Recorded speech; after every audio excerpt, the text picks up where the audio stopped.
Hey, Pretty Girl Club. In this episode, I'm going to talk about why people hate on the pretty girls at work. If you're new to this channel is created for mixed race women of all complexions, all hair textures. When I use the term mixed race, I'm talking about women who have around 25% or more non-black ancestry.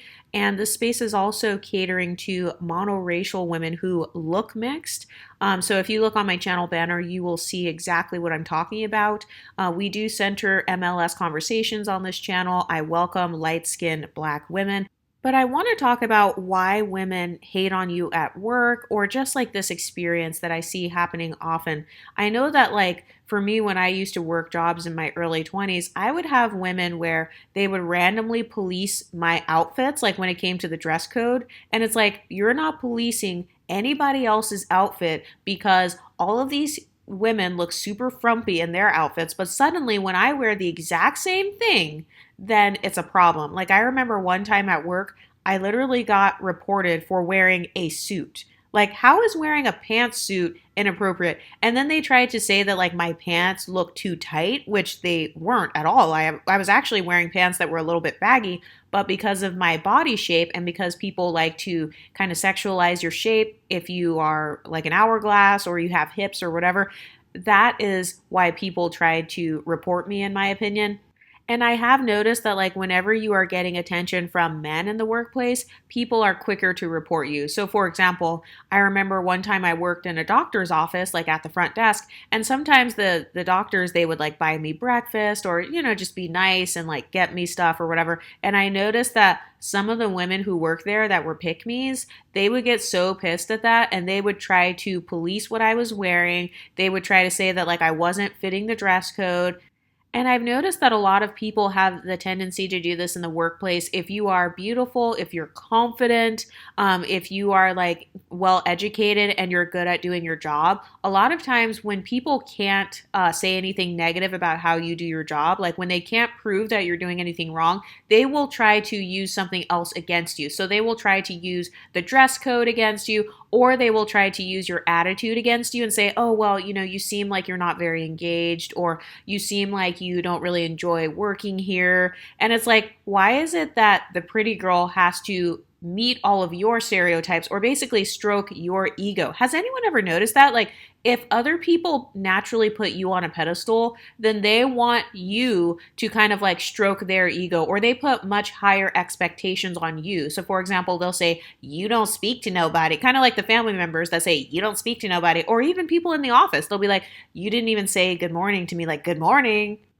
And they're just trying to humble you, or they want to feel like they are important. I've noticed that a lot of times people, they pedestalize the attention of someone who they feel has higher social status than them. So if you are pretty, if you're considered pretty, then that automatically will increase your social status in their eyes. Sometimes people give you a form of social status based on your race, like if you are mixed race or something, or if you have a particular phenotype, let's say you have a lighter skin tone, or let's say you are a darker skinned multiracial woman and you have kind of that look like chili, or you have long silky hair, or something that could cause others to pedestalize you or feel like you might think you're better than them. I've noticed people in the workplace, they will try to use random humbling tactics. Another example that I have is like, I remember when I worked at this restaurant when I was in my early 20s, I was like in college. I literally worked at a restaurant. So like it's not a big deal at all. Like who cares about that job? And one time we had a meeting, like all of the hostesses in the restaurant had a meeting in this conference room area in the restaurant. And literally one of the girls just randomly started trying to bring up that I was like pressing buttons on the computer wrong. And like, she was trying to make me look bad in front of everybody at the meeting. I feel like some people, they use meetings as an opportunity to try to throw you under the bus because they feel like, oh, I'm safe here. Like I can't address her. I'm too scared to address her one-on-one or to have a conversation with her like an adult or to be direct with her. So I'm going to wait until there's an entire audience here so that they can see me kind of attack her and embarrass her.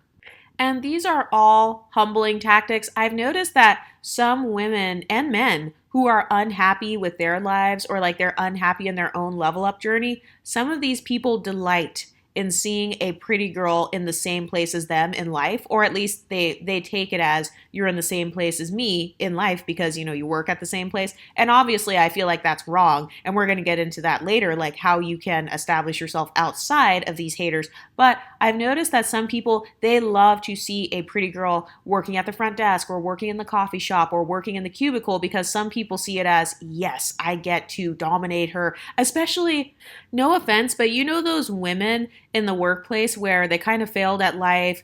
Like, let's say it's a white woman. She failed at white supremacy. Like, white supremacy didn't help her. She did not increase her status in life, or, increase her socioeconomic status as she thought she would. Or the women who maybe they didn't have pretty privilege, or for whatever reason, they are not leveled up. And so they see you, the pretty girl, and they are your manager. And they delight in the fact that they have more power than you in the workplace. They throw it in your face. Like, I've literally had this happen to me before, where I'm not kidding. I remember one time when I worked at my accounting job, I would be talking to other coworkers in the hallway, and anytime my supervisor would hear me laughing with another coworker, she literally would shout my name from across the hallway in the office. First of all, that's extremely unprofessional. Who shouts in an office, especially an accounting office? Like, it needs to be a quiet environment. Like, that doesn't even go with social norms. Why are you shouting at people? But I've literally had women shout at me from across the office.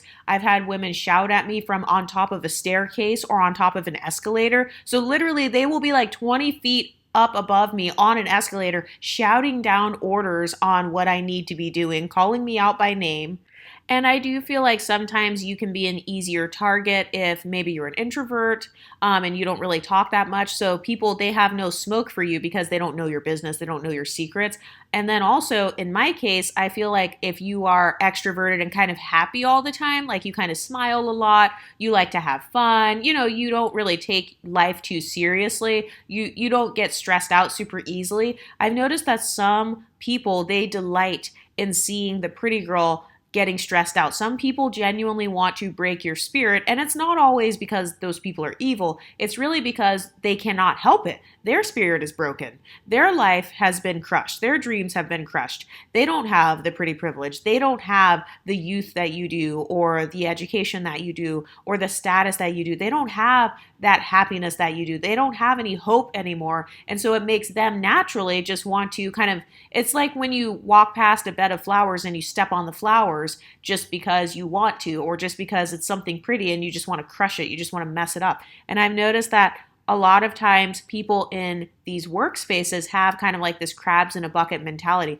And don't even get me started on if you ever happen to get promoted, or if you happen to come into that job making more than the average, or, maybe you're highly qualified for that job. So you kind of started off on a higher level. Some people are extremely threatened by that.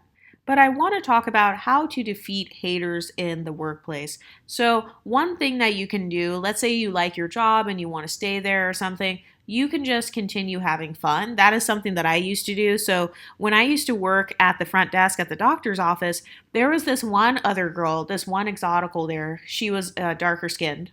And I noticed they would do the same thing with her. They would try to report her clothes. Basically, she just looked cute. She would wear these cute cheetah print little fuzzy coats or whatever, because it's cold outside. And she would just come in the office slaying basically. And the other women, they were also jealous of her as well because she basically looked cute and had a nice body. And so one thing I did was I would just make friends with the other girls that can relate to me. And we just kept having fun. We would just keep laughing together or venting to one another. So that is one strategy that I have used in the past, is having someone to vent to. Also, here in the Pretty Girl Club, this is a place where you can vent as well. And I also recommend, if you need a venting space or some space to just kind of escape, definitely join the Patreon, because that content is created for you to be able to listen to it all day while you're at work, or, if you are in a bad environment, it can help you to cope. So one thing I used to do is, if I had an office space, or if I had a cubicle space where it's kind of private,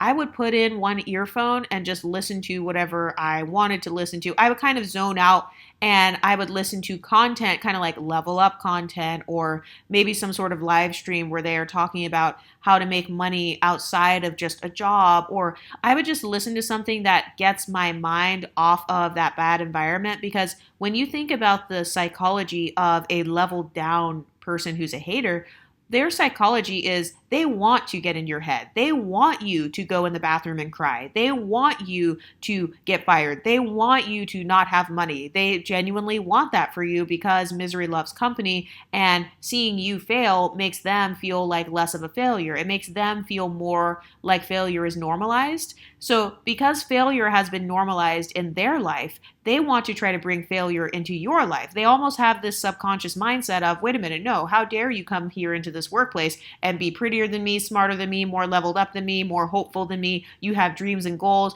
You have all these things going for you. Your life doesn't revolve around work. Oh no, how dare you do that? Nope, you're not coming in here. You're not coming in my presence doing that. I'm going to cut you down immediately. I'm going to try to crush your self-esteem as much as possible, and I will make it my goal to make sure that you don't think you're better than me. But I've noticed one other thing that a lot of toxic managers try to do is typical narcissistic behavior, that is triangulation. So they will try to pit you against your team members, and they want you to compete for their approval. And a lot of times when it comes to supervisors, they want you to kiss their behind. So it's like, if you don't kiss their behind, if you're not fighting for their approval and, throwing your other coworkers under the bus so you can show that supervisor your loyalty, if you're not doing that, then the supervisor will become kind of like threatened by you. Or at least that's what happened to me at my last job.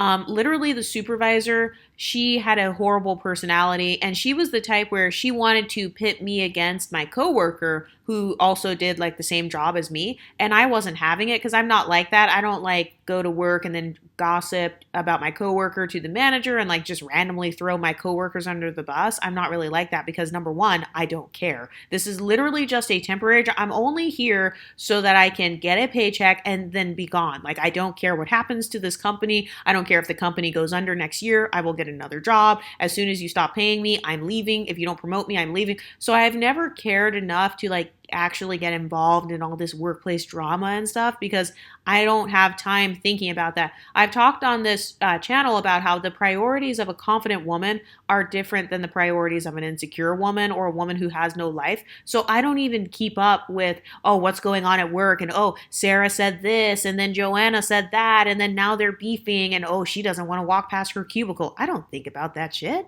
But some people genuinely get mad when your whole life does not revolve around work because, unfortunately, the mass majority of people, their lives do revolve around work because they've given up on their dreams, they've given up on their level up goals, and they are just, a lot of these people are in bad 50-50 marriages, 50-50 relationships, or hypogamous relationships. So they have to keep working so they can like just pay the bills. A lot of people are in survival mode. And so if you walk into the office and you're pretty, being pretty is already a manifestation of kind of leveling up, or at least that's how our society sees it. And I'm not saying that that's fair, because some people are just born with a certain look or whatever. So it's not necessarily fair, but guess what? Life isn't fair. So it's like any advantages you have, you should absolutely use those because what, are you telling me that if you're pretty, you should just try to make yourself as ugly as possible so that others are not jealous? No, absolutely not. But a lot of people, for a lot of women, being pretty is a part of their level up goals. Or for a lot of men, getting a pretty woman to sleep with him is a part of his level up goals. And so when they come across you and you are their goals, you are their body goals, you are their skin goals, you are their hair goals or makeup goals or office fashion goals, then a lot of people feel triggered because you are reminding them of their own failures. And at least that's how a lot of insecure people see it.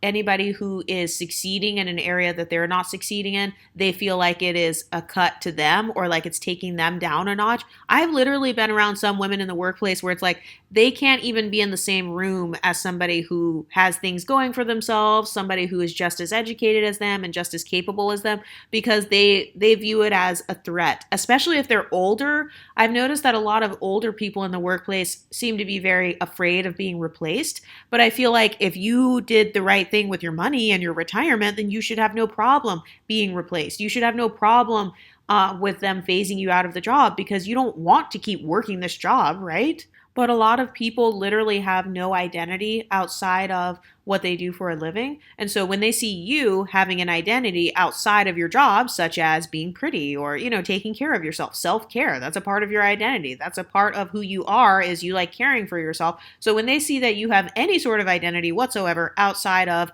working at whatever company, then people get triggered.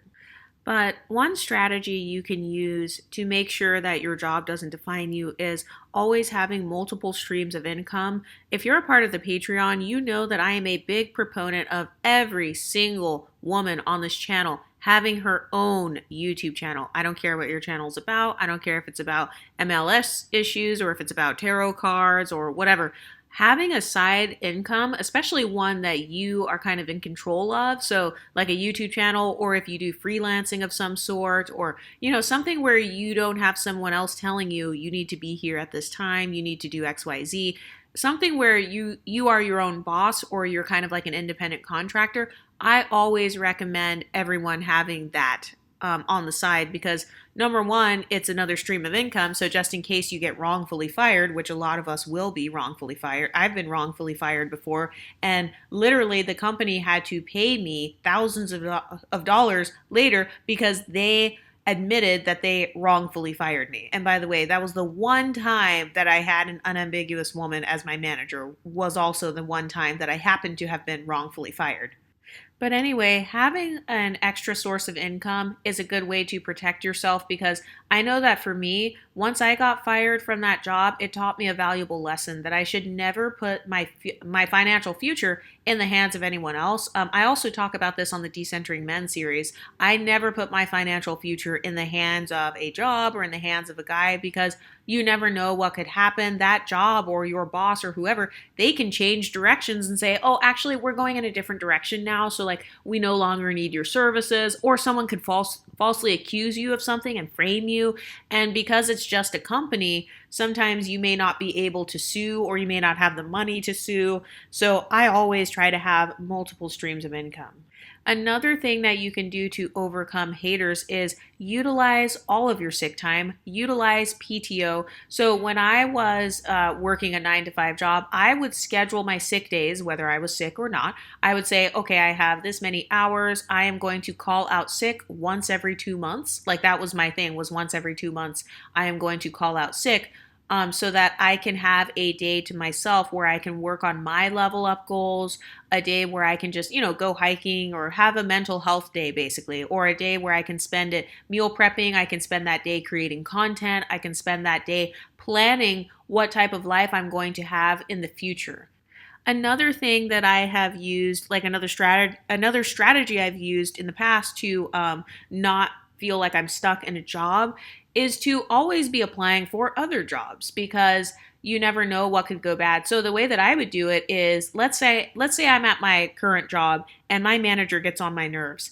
I will apply for another job every single time something happens at that job that is annoying. So you piss me off twice today. I applied for 2 jobs today. Yes, I applied for 2 jobs on the clock or on my lunch or whatever, on my phone or on the computer, depending on if your computers are being monitored.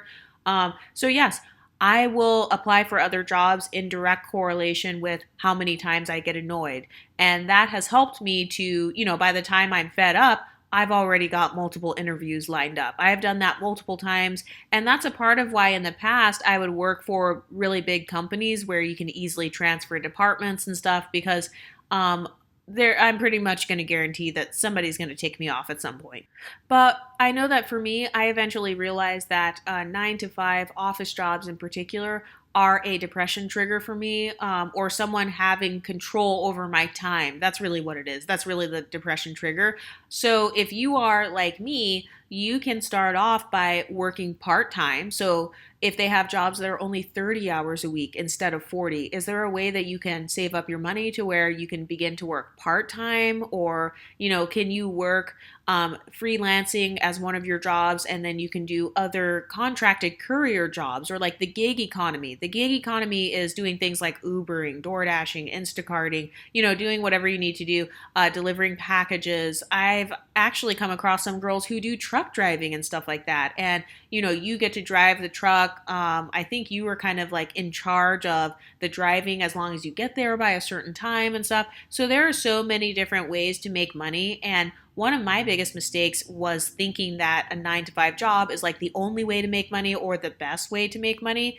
And also, my jobs were actually centered around societal validation. So I thought that, hey, if I just get a higher status job, I'm going to be happier because people in society will respect me more. And that actually, it ended up being true that people respected me a bit more. But what I didn't like, though, was the fact that I was still sacrificing all of this time to work these jobs. And I noticed for me that the higher up I would go on the scale, like in terms of climbing the corporate ladder, once I got to the level of being an accountant, I realized, like, wait a minute, no, now I'm just working more hours.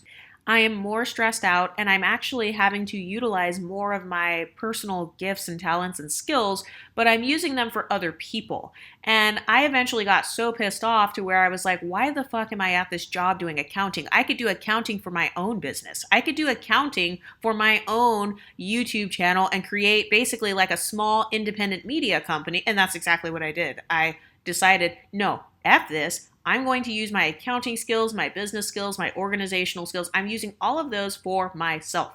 And so that's a strategy you can use.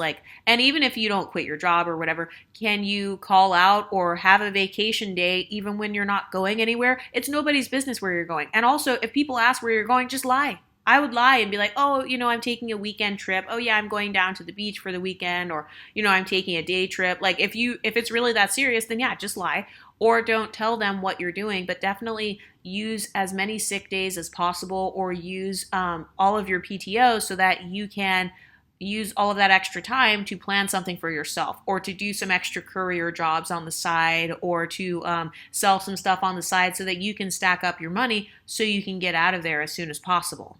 Another thing you can do is change your living situation if it's that serious. Like, let's say you're living in an expensive apartment or a super expensive neighborhood where it's like you can barely afford it, or you can't quite afford all of your expenses. You have two options. You have to either increase your income or lower those expenses. I am so glad that when I was in my early 20s, I temporarily moved back in with my parents, because I ended up actually getting wrongfully fired from that job. So I would have been so stressed out having been fired on the spot. Back then I was very dumb, so I had no savings. I know that's extremely dumb. By the way, that's another tip. Make sure you have money saved up. But I am so glad that I had ended up moving back in with my parents temporarily, because that helped me to be in a position to where even if I did get fired, I was able to do other stuff on the side, or like make a little bit of money online or whatever. And I was still able to sustain myself.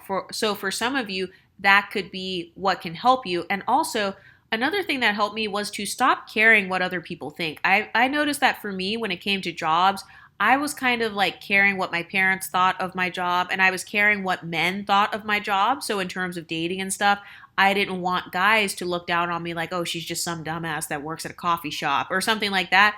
I wanted to be respected. And so I correlated my 9 to 5 job with how much respect I was going to get. But as soon as I hit my 30s, I stopped giving a fuck about all of that. And I just decided, you know what? If anybody judges me for like being a content creator, for example, they can just get the fuck out of my life. I can just cut them off, because I don't need people around me that are going to try to pressure me to fit some sort of mold in society. And also, I've learned to not be ashamed of my job no matter what it is. As long as I'm making my money and I am paying my bills and I am living the lifestyle that I want to live, I honestly don't care where I work. Like, I seriously don't care. I have worked in coffee shops, malls, grocery stores. I've been an accountant. I've worked in journalism. I've worked in from the most professional jobs all the way down to cleaning hotel rooms. I've literally been a housekeeper before. So I don't think I'm better than any particular job. And I would rather work as a housekeeper making $10 an hour than be abused for the rest of my life in the office, or be a slave and, every day I'm coming in and I'm super depressed. No, I would rather get my freaking $10 if necessary and do that, and then on the side do some sort of gig job or something at night, and then stack my money and move where I want to move and start my own business and, sell stuff on an Etsy shop or something. If that's going to make me happy, then there's really nothing to be ashamed of. Anyway, what do you ladies think? Let me know in the comments section, and I'll talk to you next time. Stay pretty, ladies.